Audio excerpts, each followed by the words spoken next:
Big Boss season 9 first ஒரு contestants fan மீட்டே இதுதான் நினைக்கிறேன்.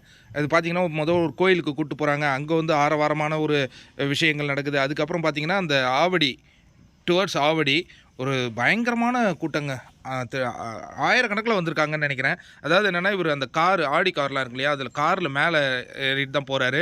எல்லோருமே வந்து ப்ரோ ப்ரோ ப்ரோ அப்படின்னு கூப்பிட்றாங்க. எல்லோருமே அந்த குழந்தைங்கள் கூடலாம் செல்ஃபி எடுக்கிறாரு. ரொம்ப மகிழ்ச்சியாக தான் அவர் போயிட்டுருக்கிறாரு. அந்த காட்சிகள்லாம் நம்ம பார்த்துக்கிட்டு இருக்கோம். நீங்கள் யோசிச்சு பார்த்தீங்கன்னா, ரெட் கார்டுங்கிறது என்னென்னா, அந்த கேமில் அது ஒரு ஃபார்மேட்டை அது கொடுத்துருக்காங்க. அதை பற்றி மக்கள் வந்து ரொம்ப கஷ்டப்பட்டாங்க அப்படி இப்படிலாம் சொன்னாங்க இல்லையா, அது எதுவுமே உண்மை இல்லை அப்படிங்கிறது இந்த நிகழ்வெல்லாம் நம்ம பார்க்கும்போது தெரியுது. இப்போ இந்த டாப் 4 ஃபைனலிஸ்ட் இருக்காங்களே, அதில் எனக்கு தெரிஞ்சு ஒரு கண்டஸ்டன்ட்ஸ் 2 கண்டஸ்டன்ட்ஸ் தவிர்த்து மற்றவங்களாம் பெரிய அளவில் வரவேற்பு பெறவே இல்லை மக்கள்கிட்ட. அவங்க வரும்பொழுது இந்த நிகழ்ச்சிகள்லாம் நடக்கும். உண்மையாலே அதில் வந்து 2 பேர் டிசர்வே இல்லாததான் இருக்காங்க.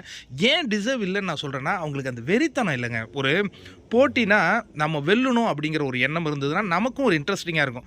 நான் எப்போ திறந்து விட்டா போவேன் அப்படிங்கிறவங்கள வச்சுக்கிட்டு நீங்கள் என்னங்க பண்ண முடியும்? அந்த மாதிரி தான் இங்கே பார்த்தீங்கன்னா, நிறைய ஆயிரக்கணக்கில் ரசிகர்கள் வந்து கமருதீனுக்கு ஒரு நம்பிக்கையை கொடுத்துருக்காங்க. இந்த நிகழ்ச்சி யார் ஆர்கனைஸ் பண்ணாங்க அப்படின்னா, கமருதீனுடைய ஃபேன்ஸ், ஆன்லைன் ஃபேன்ஸ் வந்து அதை ரொம்ப சிறப்பான முறையில் எக்ஸிக்யூட் பண்ணியிருக்காங்க. அவரும் ஒரு மகிழ்ச்சியாக இருக்கிறார். அந்த காட்சிகள்லாம் பார்க்குறோம். நிறைய நண்பர்கள் லைவாகவே வீடியோ கேட்குறீங்க. அது எப்படி என்னால் போட முடியல. பட் அதுக்காக தான் நம்ம வாய்ஸ்லேயே சொல்கிறோம். என்ன நடந்ததுன்னா, எல்லாருமே சந்தோஷமாக இருக்காங்க. கமருதீன் அதான் நிறைய பேர் பாரு பற்றியே கேட்டுட்ருக்காங்க அவர்கிட்ட. அதுமாரி ஃபினாலே போவீங்களா அப்படிங்கிற மாதிரி நிறைய கேள்விகளை கேட்குறாங்க.